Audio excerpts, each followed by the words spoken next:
தேர்தலில் போட்டியிடுறதுக்கு மனு தாக்கல் பண்றதுக்கு கடைசி நாள் வரைக்கும் வெயிட் பண்ணி டைம் முடிய போற நேரத்துல ராகுல் திடீர்னு உத்தரப்பிரதேசத்துல தேர்தலில் நிக்க போறதாக அறிவிச்சிருக்காரு. மனு தாக்கல் பண்ணியிருக்காரு. எதுக்காக கடைசி நேரம் வரைக்கும் வெயிட் பண்ணி மனு தாக்கல் பண்ணியிருக்காரு? இதுக்கு பின்னாடி இருக்கக்கூடிய மாஸ்டர் பிளான் என்ன?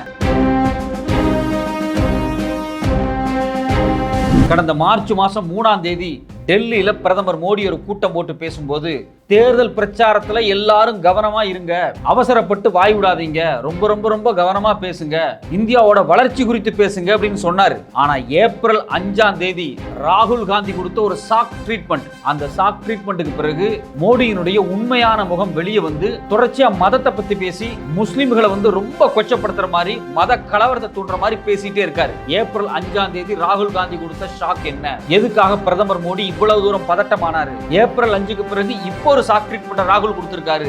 அந்த ட்ரீட்மெண்ட் என்ன?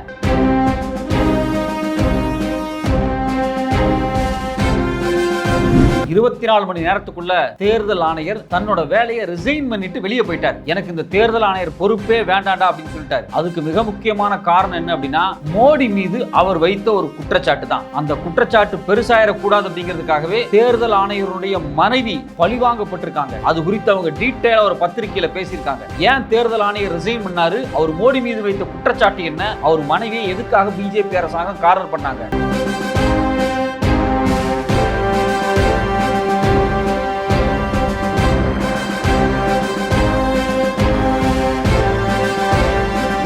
வணக்கம், இது சத்யராஜின் நேர்பட கேள்.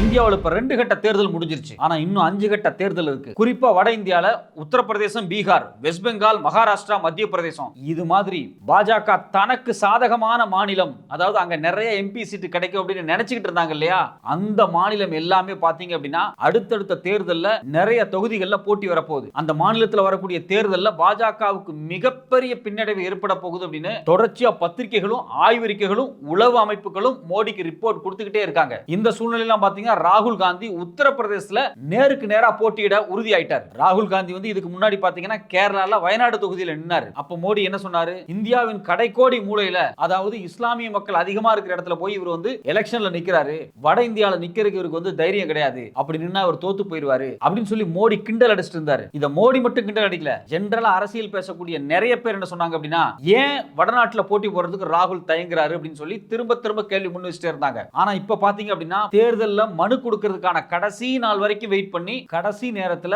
ராகுல் காந்தி உத்தரப்பிரதேசல ரேபரேலி பகுதியில் போட்டியிடுறதுக்கான மனுவை கொடுத்திருக்காரு. இத பார்த்தோன்னே பாஜக அலறி போயிட்டாங்க. மோடியும் உத்தரப்பிரதேசல நிக்கிறாரு, இப்ப ராகுல் உத்தரப்பிரதேசல நிக்க போறாரா? மோடி ராகுல் உத்தரப்பிரதேசல ஒரே மாநிலத்துக்குள்ள தேர்தல் பிரச்சாரத்துல வேகமா ஈடுபட்டு இருக்காங்க. 2 பேரும் ஒரு மாநிலத்துக்குள்ள போட்டி போட போறாங்க. இது தேர்தலில் ஒரு மிகப்பெரிய மாற்றத்தை ஏற்படுத்தும் அப்படின்னு எல்லாருமே சொல்றாங்க. பாஜக கட்சிக்காரங்களே என்ன சொல்றாங்க அப்படின்னா, எப்படி இவ்வளவு தைரியம் வந்துச்சு ராகுலுக்கு, உத்தரப்பிரதேசக்குள்ளே போட்டியிடுறாரு, அவரை எப்படியாவது நம்ம தோக்கடிக்கணும் அப்படின்னு பேசிட்டு இருக்காங்க. ஆனா உத்தரப்பிரதேசத்துடைய கள நிலவரமா இருக்கட்டும், பீகாரோட கள நிலவரமா இருக்கட்டும், முழுக்க முழுக்க இந்தியா அலையன்ஸுக்கு பயங்கர சாதகமா இருக்கு அப்படின்னு பல சர்வேக்கள் இன்டர்னலா கொடுத்துக்கிட்டே இருக்காங்க. இது மட்டும் இல்லாம ஏற்கனவே உத்தரப்பிரதேசத்துல ராகுல் காந்தி போட்டியிடக்கூடிய இந்த ரேபரேலி பகுதி பாத்தீங்க அப்படின்னா காங்கிரஸோட கோட்டைனே சொல்லுவாங்க. ராகுல் காந்தியினுடைய தாத்தா ஃபெரோஸ் காந்தியிலிருந்து இந்திரா காந்தியா இருக்கட்டும், அதுக்கு பிறகு ராஜீவ் காந்தியா இருக்கட்டும், பல பேர் இந்த தொகுதியில போட்டியிட்டு பயங்கரமா வெற்றி அடைஞ்சிருக்காங்க. உண்மையிலே ராகுல் நிக்க போற இந்த ரேபரேலி தொகுதி அப்படிங்கிறது காங்கிரஸ் கோட்டை. ராகுலோட வெற்றி உறுதியாயிருச்சு. உத்தரப்பிரதேசல ராகுல் ஜெயிக்கவே கூடாதுன்னு பல திட்டங்களை போட்ட பாஜகவினுடைய எல்லா பிளானையும் சுக்கு சுக்கா உடைச்சு நொறுக்கி இருக்குது ராகுலோட ஸ்ட்ராட்டஜி. ராகுல் பொறுமையா வெயிட் பண்ணிருக்காரு. பாஜக எந்த கேண்டிடேட் போடுது வெயிட் பண்ணி பார்ப்போம். கடைசி நேரத்துல மனு கொடுத்து உத்தரப்பிரதேசல இறங்கி அடிச்சு ஆடுவோம்னு சொல்லி வெயிட் பண்ணி அடிச்சு ஆடி இருக்காரு. வழக்கமா காங்கிரஸினுடைய மிக முக்கியமான கோட்டையா இருக்கக்கூடிய அதே ரேபரேலி பகுதியில் அவர் நின்று போட்டியிட்டு இந்த தேர்தல் முடிவுகள்ல கண்டிப்பா ராகுல் காந்திக்கு 2 பகுதியிலுமே வெற்றி கிடைக்கும் அப்படிங்கிறாங்க. கேரளால வயநாட்டில் நிற்கிறாரு, உத்தரப்பிரதேசத்தில் நிற்கிறாரு. இந்த 2மே வெற்றி கிடைக்கும் அப்படிங்கிறது தான் பலதரப்பட்ட தகவலா இருக்கு. இதுதான் பாஜகவுக்கு இப்ப மிகப்பெரிய நெருக்கடியா இருக்கு. ஏன்னா இந்த கால்குலேஷனை பிஜேபி செய்யவே இல்லை. ராகுல் இங்க நிப்பாருங்கிற கால்குலேஷனை பிஜேபி ஒரு பொட்டு கூட யூகிக்கவே இல்லை. இது யூகிக்காத கால்குலேஷன் அப்படிங்கும்போது அவங்களுக்கு இதுதான் ஒரு மிகப்பெரிய பிரச்சனையா இருக்கு. பல விஷயங்களை ராகுல் செய்யறது அவங்களுக்கு ரொம்ப பெரிய ஆச்சரியமா இருக்கு. இது மட்டும் இல்லாம ஏற்கனவே பாத்தீங்கன்னா கடந்த 15-20 நாளா மோடி எந்த மேடையில போய் நின்றாலும் இந்தியா கூட்டணி இஸ்லாமியர்களோட கூட்டணி, இந்தியாவில் இருக்கக்கூடிய ஓபிசி எஸ்சி எஸ்டி மக்களுடைய ரிசர்வேஷன் எல்லாத்தையும் முஸ்லிம்களுக்கு கொடுக்கறதுக்காக இந்த காங்கிரஸ் பிளான் போடுது. இந்த எதிர்க்கட்சியை பாருங்க, இந்தியா கூட்டணி பாருங்க, கருதிங்கிறாங்க. இவங்க ரொம்ப ரொம்ப மோசமானவங்க. 2 எருமை வச்சிருந்தா ஒரு எருமையை பிடுங்கி முஸ்லிம்களுக்கு கொடுத்துருவாங்க. இந்தியாவில் இருக்கக்கூடிய இந்துக்களுடைய சொத்தெல்லாம் பறிச்சு முஸ்லிம்களுக்கு கொடுத்துருவாங்க. ரொம்ப ரொம்ப ரொம்ப கொச்சையா போய் இந்து பெண்களோட தாலி அத்து அதை முஸ்லிம்களுக்கு கொடுத்துருவாங்க அப்படின்னு எல்லாம் பேசினாரு. இந்த எல்லா கொச்சையான பேச்சுக்களுக்கும் துவக்கம் எங்க இருக்கு தெரியுங்களா? கடந்த ஏப்ரல் மாசம் 6ஆம் தேதி மோடி பேசுறாரு. ஏன் ஏப்ரல் மாசம் 6ஆம் தேதி பேசுறாரு? ஏப்ரல் 5ஆம் தேதி என்ன நடந்துச்சு? ஏப்ரல் 5ஆம் தேதி என்ன நடந்துச்சுன்னு தெரிஞ்சுக்கிறதுக்கு முன்னாடி கடந்த மார்ச் 3ஆம் தேதி டெல்லியில வச்சு மோடி ஒரு கூட்டம் கூட்டுறாரு. அந்த கூட்டத்தில் தன் கட்சியை சார்ந்த எல்லாத்தையும் கூப்பிடுறாரு. எல்லா தலைவர்களையும், முக்கியமான ஆட்களையும், கேபினெட் மினிஸ்டர்ஸையும், இது மட்டும் இல்லாம பிரதமர் அலுவலகத்தில் இருக்கக்கூடிய IAS ஆபீசர்ஸ், பினான்ஸ் கமிஷன், நிதி ஆயோக் எல்லாத்தையும் கூப்பிட்டு உட்கார வச்சு விக்ஷாத் 2047, அதாவது விஷன் 2047 தான் நம்மளுடைய கனவு, நம்மளுடைய இலக்கு. உலகத்துல 3வது மிகப்பெரிய பொருளாதாரமா இந்தியாவை உருவாக்குவதுதான் நம்மளுடைய லட்சியம். இந்திய பொருளாதாரத்தை 30 டிரில்லியன் அமெரிக்க டாலரை நோக்கி நகர்த்தணும். அதுதான் நம்மளுடைய தேர்தல் பிரச்சாரம். தேர்தலில் பேசும்போது எல்லாரும் பார்த்து பேசணும். மக்கள்கிட்ட நம்மளுடைய ஸ்கீம்ஸை பத்தி, மக்கள்கிட்ட நம்மளுடைய வளர்ச்சியை பத்தி, நம்மளுடைய முன்னேற்றத்தை பத்தி எல்லாம் பேசணும். இந்த விக்ஷாப் 2047 பத்தி பேசணும் அப்படின்னு சொல்லி ஒரு மிகப்பெரிய அஜெண்டாவை போட்டு தேர்தலுக்கான ஒரு திட்டத்தை போட்டு மார்ச் 3ஆம் தேதி டெல்லியில மோடி ஒரு கூட்டம் போட்டு பேசினாரு. அந்த கூட்டத்துல திரும்ப திரும்ப திரும்ப அவர் சொன்னது என்ன அப்படின்னா, தேர்தல் பிரச்சாரத்துல கவனமா இருங்க, மக்கள்கிட்ட இதை பத்தி பேசுங்க, விஷன் 2047 பத்தி பேசுங்க. அடுத்த 5 வருஷத்துக்கு நம்மகிட்ட பிளான் இருக்கு. இந்தியாவை வளர்ச்சி பாதையில் கொண்டு நகர்த்த அடுத்த 5 ஆண்டுகால தெளிவான திட்டம் இருக்கு. இதை பத்தி எல்லாம் மக்கள்கிட்ட பேசுங்க அப்படின்னு அவர் சொன்னாரு. இதுல பாத்தீங்கன்னா இந்த விஷன் 2024 கொடுத்து நிறைய ஸ்டிக்கர்லாம் அடிச்சாங்க, புக்லெட் எல்லாம் அடிச்சாங்க, பிஜேபி கார்லாம் ஒட்டினாங்க. பிஜேபியினுடைய மினிஸ்டர்ஸ், எம்எல்ஏஸ், எம்பிஸ் இவங்களுக்கு எல்லாத்துக்கும் அந்த விக்ஷாப் 2047 கொடுத்துக்கிட்டே இருந்தாங்க. இதுதான் நம்ம தேர்தலில் பேச போறோம், இதுதான் நம்ம ப்ரொபகேண்டா, இதை மாடலா வச்சு தான் பிரச்சாரம் பண்ண போறோம், இதை மக்கள்கிட்ட சொல்லி நம்ம ஜெயிக்க போறோம் அப்படின்னு பல கதை விட்டாங்க. இந்தியாவில் கட்டமைப்பு அதிகப்படுத்த போறோம், இந்தியாவினுடைய வளர்ச்சியை கூட்ட போறோம், இந்தியாவில் நீதித்துறையில் சில மாற்றங்களை கொண்டு வர போறோம், இந்தியா முழுக்க வந்தே பாரத் ரயில விட போறோம், பயங்கரமா பண்ண போறோம், அப்படி பண்ண போறோம், இப்படி பண்ண போறோம் தான் அதில் பேசினாங்க. ஆனா ஏப்ரல் 5ஆம் தேதி காங்கிரஸ் அவங்களுடைய தேர்தல் அறிக்கையை வெளியிடுறாங்க. இந்த தேர்தல் அறிக்கை வெளியே வந்த உடனே அடுத்த நாள் மோடி பேசுறாரு, இது முஸ்லீம் லீக் அறிக்கை அப்படிங்கிறாரு. காங்கிரசினுடைய இந்தியா கூட்டணியினுடைய ஒட்டுமொத்தமான ஒரு தேர்தல் அறிக்கை இருக்கு பார்த்தீங்களா? இந்த தேர்தல் அறிக்கையை பார்த்த உடனே மோடிக்கு கையெல்லாம் நடுங்குது, RSSக்கு கை கால்லாம் நடுங்குது. உடனே இது முஸ்லீம் லீக் அறிக்கை, இது முஸ்லீம் லீக்குக்கு சாதகமானது, இதுல முஸ்லீம் லீக் ஸ்டாம்ப் குத்தப்பட்டிருக்கு, இது ஒரு விதமான முகலாயர்கள் மனநிலை அப்படிங்கிறாரு. ஏன் இவ்வளவு பதட்டம்? கண்டிப்பா அந்த பதட்டம் வரத்தான் செய்யும் மோடிக்கு. ஏன்னா அந்த தேர்தல் அறிக்கையில் இருக்கக்கூடிய மிக முக்கியமான விஷயங்கள் என்ன அப்படின்னா, இந்தியா முழுக்க ஜாதிவாரி கணக்கெடுப்பு நடத்தப்படும். அந்த ஜாதிவாரி கணக்கெடுப்பின் அடிப்படையில் இந்தியாவில் ரிசர்வேஷன் மாற்றி அமைக்கப்படும். இது மட்டும் இல்லாம மாநில உரிமைகள் எல்லாமே பாதுகாக்கப்படும். EWS சொல்லக்கூடிய உயர் ஜாதிக்கு மட்டும், அதாவது பார்ப்பனர்கள் மாதிரியான உயர் ஜாதிக்கு மட்டும் ஒதுக்கப்பட்ட தனி இடஒதுக்கீடு இருக்கு பாத்தீங்களா, அது அனைத்து ஜாதிக்கு EWS மாற்றப்படும் சொன்னாங்க. இது எல்லாமே பாத்தீங்க அப்படின்னா சமூக நீதி கொள்கை. இந்தியாவில் 100 கவர்மெண்ட் போஸ்ட் இருக்கு அப்படின்னா உயர் ஜாதிக்காரன் எவ்வளவு இருக்கானோ அத்தனை போஸ்டிங் அவனுக்கு கொடுத்தா போதும். OBC மக்கள் எவ்வளவு இருக்காங்களோ அவங்களுக்கு எத்தனை கொடுக்கணுமோ அத்தனை கொடுக்கணும். SC மக்கள் எவ்வளவு இருக்காங்களோ அவங்களுக்கு அதை கொடுக்கணும். ST மக்கள் எவ்வளவு இருக்காங்களோ அதுக்கு அவங்களுக்கு கொடுக்கணும்.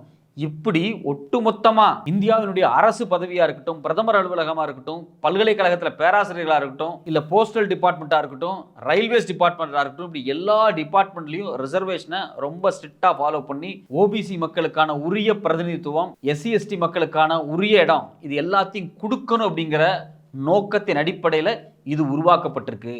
இதனுடைய எதிரொலியா தான் பாத்தீங்கன்னா கடந்த வாரத்துல ராகுல் காந்தி ஒரு வார்த்தை சொல்றாரு. டெல்லியில ஒரு 90 IAS ஆபீசர் உட்கார்ந்துகிட்டு இருக்கான். அவன் தான் இந்த இந்தியாவையே மேனேஜ் பண்ணிட்டு இருக்கான். இங்க நடக்கக்கூடிய எல்லா பிரச்சனைகளுக்கு காரணம் அவன் தான்.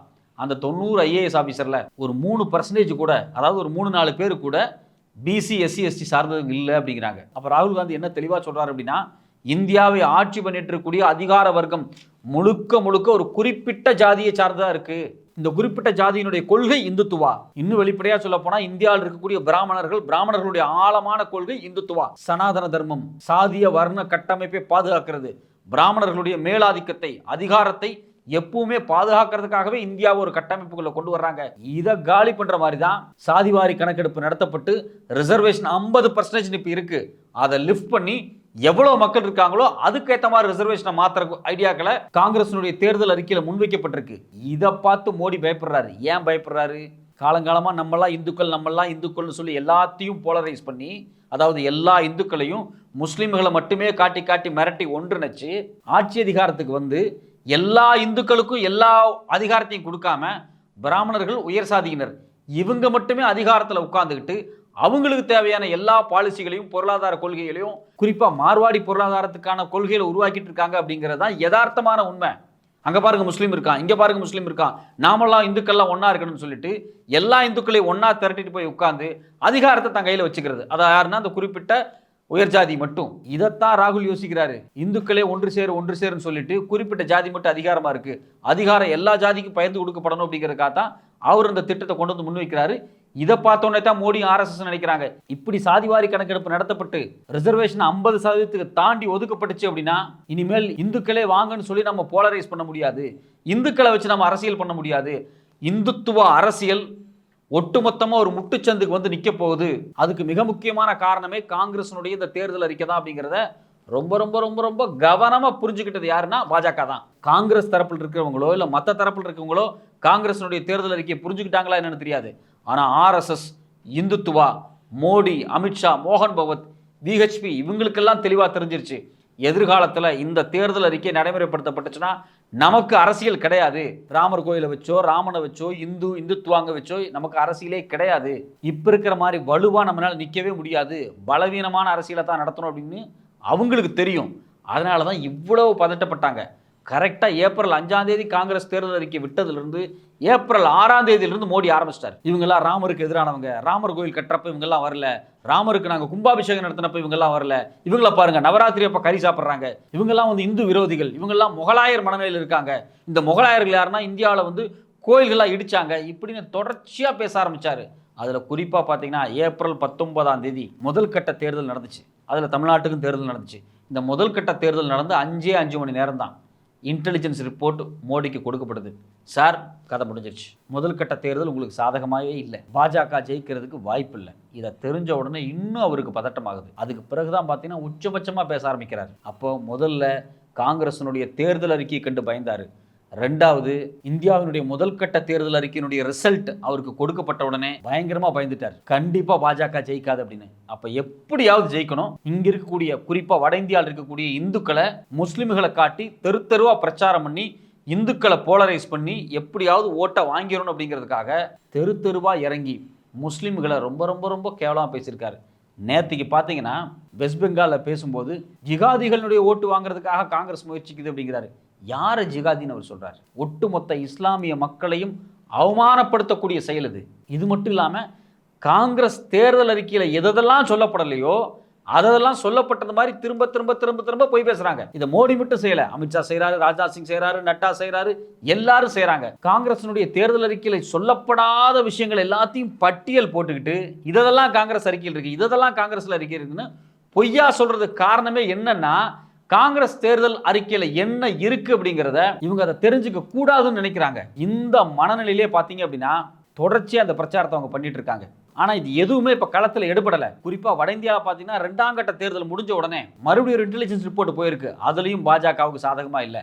பாஜக என்ன நினச்சது அப்படின்னா நமக்கு உத்தரப்பிரதேசம் இருக்குப்பா, பீகாரில் ஓரளவுக்கு இருக்குப்பா, வெஸ்ட் பெங்காலில் ஓரளவுக்கு இருக்குப்பா, மத்திய பிரதேஷ் நமக்கு தான்ப்பா, மகாராஷ்டிராவில் நமக்கு கொஞ்சம் வாய்ப்பு இருக்குப்பா, அது மட்டும் இல்லாமல் குஜராத் முழுசும் நமக்கு தான்ப்பா. இப்படி அவங்க ஒரு பெரிய கால்குலேஷன் போட்டு வச்சாங்க. இதில் வெஸ்ட் பெங்கால் பலத்த அடி, பீகார் பலத்த அடி. அங்கே லல்லு பிரசாத்தினுடைய மகன் தேஜஸ்வி கடுமையாக பிரச்சாரம் பண்ணிக்கிட்டு இருக்காரு, சேலஞ்ச் பண்ணி பிரச்சாரம் பண்ணிக்கிட்டு இருக்காரு. வாய்ப்பே இல்லைன்னு சொல்லிட்டாங்க. உத்தரப்பிரதேசில் குறிப்பாக பார்த்தீங்கன்னா ராகுல் டைரெக்டாக இப்போ இறங்கிட்டார். உத்தரப்பிரதேசில் பாதிக்கு பாதி பிஜேபி வாஷ் அவுட் ஆக போகுது. ஏற்கனவே அங்கே ராஜபுத்திரர்கள் போராட்டம் நடந்துகிட்டு இருக்கு. அந்த ராஜபுத்திரர்கள் போராட்டத்தை தாண்டி எப்படியாவது வாக்கு வங்கியை வந்து அதிகப்படுத்திடலாம், கேண்டிடேட்டை ஜெயிச்சிடலான்னு இவங்க நினச்சாங்க. ஆனால் அப்போ ராகுல் காந்தி பொறுமையாக வெயிட் பண்ணிட்டு இருந்து கடைசி நேரத்தில் மனுவை போட்டு இப்போ உத்தரப்பிரதேசில் குதிச்சிருக்காரு. இனி முழுக்க முழுக்க முழுக்க அவர் உத்தரப்பிரதேசத்தை ஃபோக்கஸ் பண்ணுவார். உத்தரப்பிரதேசத்தில் பிஜேபியை பலவீனப்படுத்துறதுனூடாக ஒட்டுமொத்த இந்தியாவில் பாஜகவை பலவீனப்படுத்த முடியுங்கிற ஸ்ட்ராட்டஜியை கையில் எடுத்திருக்காரு. இந்த ஸ்ட்ராட்டஜி கண்டிப்பாக ஜெயிக்க போகுது. இதை ஒரு நாள் மோடி எதிர்பார்க்கல. இவ்வளவு நேருக்கு நேராக உத்தரப்பிரதேசிலே வந்து நாம் இருக்கிற ஏரியாலே இவங்க வந்து போட்டி போடுறாங்களா? இந்த அளவுக்கு தைரியம் இவங்களுக்கு எப்படி வந்துச்சு? அப்படின்னா இவங்க ஏதோ ஒரு வகையில் யூகிச்சிட்டாங்க இந்தியா கூட்டணி தான் ஜெயிக்க போகுது அப்படின்னு மோடிக்கு தெரிஞ்சிருச்சு. அதனால தான் பார்த்தீங்கன்னா மோடி என்ன சொல்கிறார் அப்படின்னா, இந்தியா கூட்டணி ஜெயிச்சிருச்சுன்னா 5 பிரதமர்கள் வருவாங்க, வரட்டும், உங்களுக்கு என்ன பிரச்சனை? அது மட்டும் இல்லாமல் ராகுல் காந்தி பிரதமர் ஆக்கணும்னு பாகிஸ்தான் விரும்புது அப்படிங்கிறாரு. அப்போ ஏதோ ஒரு வகையில் இந்தியா கூட்டணியிலிருந்து தான் அடுத்த முதலமைச்சர் அப்படிங்கிறது மோடிக்கு தெளிவாக தெரிஞ்சிருச்சு. இது இந்தியா கூட்டணிக்கு தெரியுதோ தெரியலையோ, மோடிக்கு நல்லா தெரிஞ்சிருச்சு. அதனாலதான் கண்ணாபின்னான்னு பேசுறாரு. எல்லாத்தையும் நம்ம ஒட்டுமொத்தமா எடுத்து வச்சு பார்த்தா நமக்கு என்ன தெரியுது அப்படின்னா, காங்கிரஸினுடைய தேர்தல் அறிக்கை வந்த உடனே பாஜக பதறி இந்த வேலையை வந்து ரொம்ப ஸ்ட்ரக்சரலா செஞ்சுக்கிட்டு இருக்காங்க. அவங்க போட்ட பிளான் வேற, இப்ப நடந்திருக்கிறது வேற. தேர்தல் அறிக்கை வந்ததுக்கு பிறகுதான் பார்த்தீங்கன்னா இந்த மதவாத பிரச்சாரத்தை, அதை பிரச்சாரம் சொல்லக்கூடாது, மதவாத விஷத்தை தெளிக்க மோடி ஆரம்பிச்சார். ஆனால் இவர் மேலே எந்த நடவடிக்கையுமே எடுக்காம தேர்தல் ஆணையம் வேடிக்கை பார்த்துட்டு இருக்கு. ஏன் தேர்தல் ஆணையம் வேடிக்கை பார்க்குது? ஏற்கனவே போன தேர்தலையே பார்த்தீங்க அப்படின்னா இவர் இது மாதிரி தான் மதத்தை வச்சு சில பிரச்சாரங்களை ட்ரை பண்ணார். அது குறிப்பாக ராகுலை கார்னர் பண்ணுறதுக்காகவே பார்த்தீங்களா, ராகுல் காந்தி இவர் போய் கேரளாவில் நிற்கிறார். அங்கே முஸ்லீம்ஸ் அதிகமாக இருக்கிறாங்க, சிறுபான்மையின வாக்கு வரும், சிறுபான்மையின வாக்கை நம்பி அவர் அங்கே போகிறார் அப்படிங்கிற மாதிரியான ஒரு தேர்தல் பிரச்சாரத்தில் ஒரு குறிப்பிட்ட மக்களுடைய ஓட்டு வங்கியை கார்னர் பண்ணி பேசினார். இதனால் என்ன நடந்துச்சு? அன்னைக்கு தேர்தல் ஆணையராக இருந்த அசோக் லவாசா இவர் மாடல் கோட் ஆஃப் கான்டக்டை மீறிட்டாரு, இவர் பண்ணது தப்பு, இவர் பேசினது தப்பு, இவர் மேலே நடவடிக்கை எடுக்கணும்னு அன்னைக்கு இருந்த தேர்தல் ஆணையர் சொல்றாரு. ஆனால் நடவடிக்கை எடுக்கிறதுக்கு முன்னாடியே பார்த்தீங்கன்னா அந்த தேர்தல் ஆணையரை பிஜேபி மிரட்ட ஆரம்பிச்சிருச்சு. குறிப்பாக பார்த்தீங்கன்னா தேர்தல் ஆணையருடைய மனைவிக்கு இன்கம் டேக்ஸ் நோட்டீஸ் அனுப்புறாங்க. அவங்களை கூப்பிட்டு வச்சு இன்கம் டேக்ஸ் மிரட்டுது. அவரு எவ்வளவு தூரம் போராட முடியுமோ போராடி பார்த்தாரு. அதுக்கு பிறகு என்ன நடந்துச்சு அப்படின்னா, இந்த அசோக் லவாசா அப்படிங்கக்கூடிய தேர்தல் ஆணையர் இரவோடு இரவா ரிசைன் பண்ணிட்டு எனக்கு இந்த பதவி வேண்டாம், இந்தியாவே வேண்டாம் அப்படின்னு சொல்லி ஏசியன் டெவலப்மெண்ட் பேங்க்ல ஒரு வேலையை வாங்கிட்டு இந்தியா விட்டே போயிட்டார். இது பார்க்கும்போது நமக்கு ரொம்ப அதிர்ச்சியா இருக்கு. நீங்க பேசுனது தப்பு, நீங்க பிரச்சாரத்தில் ஈடுபட்டது தப்பு, நீங்க ஒரு மதத்தை கார்னர் பண்ணி பேசுறீங்கன்னு 2019 ஒரு தேர்தல் ஆணையர் சொல்றாரு. இவர் மேல நடவடிக்கை எடுக்கணும்னு சொல்றாரு. ஆனா அந்த தேர்தல் ஆணையர் மேல இன்கம் டேக்ஸ் நோட்டீஸ் அனுப்பிச்சு அவங்க மனைவி பிள்ளை எல்லாத்துக்கும் இன்கம் டேக்ஸ் டிபார்ட்மெண்ட் உள்ள பூந்து அவங்கள கார்னர் பண்ணி கொஸ்டின் பண்ணி நெருக்கடி கொடுத்து அவங்கள இந்தியா விட்டே துரத்தி அடிச்சிருக்காங்க. இது குறித்து விசாரிக்கப்படணும். நாளைக்கு இந்தியா கூட்டணி ஜெயிச்சு வந்துச்சுன்னா ஏன் அசோக் லவாசா இந்தியாவில் தேர்தல் ஆணையராக இருந்து ரிசைன் பண்ணிட்டு போனார்? இதுக்கும் பாஜகவுக்கு என்ன தொடர்பு? அவர் மேலே போடப்பட்ட இன்கம் டேக்ஸ் வழக்கினுடைய உண்மைத்தன்மை என்ன? இது மொத்தமாக விசாரிக்கப்படணும். அது மட்டும் இல்லாமல் தேர்தல் தேதி அறிவிக்கிறதுக்கு முன்னாடி ஒரு வாரத்துக்கு முன்னாடி அருண் கோயல் அப்படிங்கக்கூடிய ஒரு தேர்தல் ஆணையர் ரிசைன் பண்ணிட்டு நைட்டோட நைட்டாக போயிடுறாரு. வெஸ்ட் பெங்காலுக்கு போறாரு தேர்தல் ஆணையர். ஒரு பிரஸ் மீட் கொடுக்கணும், பிரஸ் மீட்டே கொடுக்கல, ரிசைன் பண்ணிட்டு போயிடுறாரு. இன்னைக்கு வரைக்கும் தெரியலங்க ஏன் ஒரு தேர்தல் ஆணையர் இந்தியாவில் மிக முக்கியமான தேர்தல் நடக்கிறதுக்கு ஒரு வாரத்துக்கு முன்னாடி, அதாவது ஒரு 10 நாளைக்கு முன்னாடி ரிசைன் பண்ணிட்டு போனார் அப்படின்னு. இதுவும் விசாரிக்கப்படணும். தொடர்ச்சியாக தேர்தல் ஆணையர்களுக்கு ஏதோ ஒரு வகையில் பாஜக அழுத்தம் கொடுத்ததா, அரசு ரீதியா மிரட்டல் வந்ததா அப்படிங்கறத குறித்து விசாரணை நடத்தப்படணும். அதுக்கு பிறகுதான் பாத்தீங்க அப்படின்னா பாஜக தனக்கு சாதகமான ஒரு 2 பேர்த்த எலெக்ஷன் கமிஷனரா கொண்டு வருது.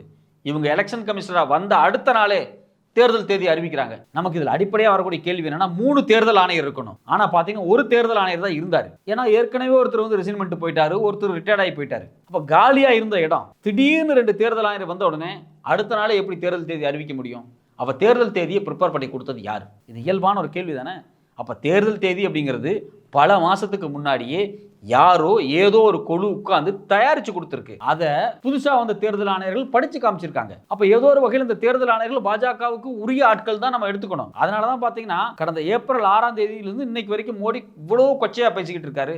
அவர் மேல எந்த நடவடிக்கையும் தேர்தல் ஆணையம் எடுக்கவில்லை. அதுக்கு மாறாக நாங்க பாஜகவுக்கு நோட்டீஸ் அனுப்பிச்சிருக்கோம், காங்கிரஸ் நோட்டீஸ் அனுப்பிச்சிருக்கோம். மோடி பேசுற வீடியோவே இருக்குங்க. இந்தியாவில் ஒவ்வொருத்தனா உட்காந்து மொபைல் அந்த வீடியோ பார்த்துக்கிட்டு இருக்கான். இவ்வளவு மதவாதமா பேசுறாரு, கொச்சையா பேசுறாரு. சர்வதேச சமூகம் எல்லாம் கண்டனம் பண்ணிட்டு இருக்காங்க. உலகத்தில் இருக்கக்கூடிய மிக முக்கியமான பத்திரிகைகள், அது நியூயார்க் டைம்ஸா இருக்கட்டும், CNN இருக்கட்டும், டைம் பத்திரிகையா இருக்கட்டும், இது மாதிரி பல பத்திரிகைகள் கண்டனம் பண்ணி எழுதிட்டு இருக்காங்க. இவர் பேசுறது மதவாதம், இவர் மதக்கலவரம் தூண்டுறாரு அப்படின்னு வீடியோ ஆதாரங்களோட இருக்கு. வெளிநாடுகள் இருக்கக்கூடிய, குறிப்பா அமெரிக்காவில் இருக்கக்கூடியவங்க, பிரிட்டன்ல இருக்கக்கூடியவங்க, யூரோப்பியன் யூனியன் எல்லாருமே கண்டனம் பண்றாங்க. இந்தியாவில் தேர்தல் ஒழுங்கா நடக்கணும், ஏன் ஒரு பிரதமரே இப்படி பேசிட்டு இருக்காரு அப்படின்னு. ஆனா இந்தியாவில் இருக்கக்கூடிய தேர்தல் ஆணையம் வாய மூடி அமைதியா இருக்கிறதுக்கு காரணம் என்ன அப்படிங்கிற கேள்வி நம்மள மாதிரியான எளிமையான மனுஷங்களுக்கே வருது. சந்திரசேகர் ராவ் வந்து தேர்தல் பிரச்சாரத்தில் தப்பா பேசிட்டாருன்னு கம்ப்ளைண்ட் கொடுத்த உடனே 48 மணி நேரம் ஒரு தேர்தல் பிரச்சாரம் பண்ணக்கூடாதுன்னு தேர்தல் ஆணையம் சொல்லுது. சந்திரசேகர் ராவுக்கு சொல்றீங்க, ஏன் மோடிக்கு சொல்லல? இவ்வளவு விஷயம் பேசியிருக்காரு, அவர் வந்து தேர்தல் பிரச்சாரத்துக்கு போக கூடாதுன்னு எலெக்ஷன் கமிஷன் சொல்லணுமா வேண்டாமா? இது மட்டும் இல்லாம நமக்கு இருக்கக்கூடிய மிக முக்கியமான கேள்வி என்ன அப்படின்னா, இவர் இப்படி நின்று பேசிட்டு இருக்காரு மேடைகள்ல மதவாதமா, தேர்தல் ஆணையம் கண்டுக்க மாட்டேங்குது. உச்சநீதிமன்றம் ஏன் இதை வந்து